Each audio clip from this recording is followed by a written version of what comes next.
Hey guys, Andrew here. Welcome back to Drew Tutorial. And if you're new, special welcome to you. And in this video, I'm going to show you how to get an Atlassian API key. So if you're ever in need of an API key, you want to follow these steps to get it.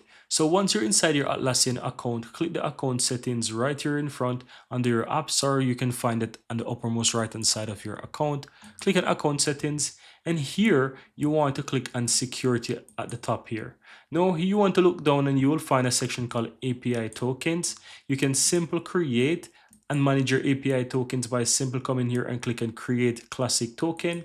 And you want to go ahead and give it a name. So let's say I want to call this dev, right? For example, and you can choose when you want this to expire. So if you want this to expire in a couple of days, you can do it, or you can just basically, select, for example, you can even choose, I don't know, let's make it until the end of the year as an example, right? So let's put it December 2025, 31st, right?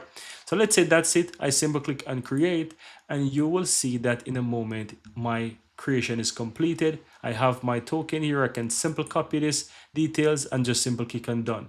At any point in time, you can always go back here and you have your access to your tokens, right? So that's it, guys. Once you go ahead and you can copy that, you have an API token that you can use right now in whatever you need to use it for. And that's it, guys. Very easy and very simple.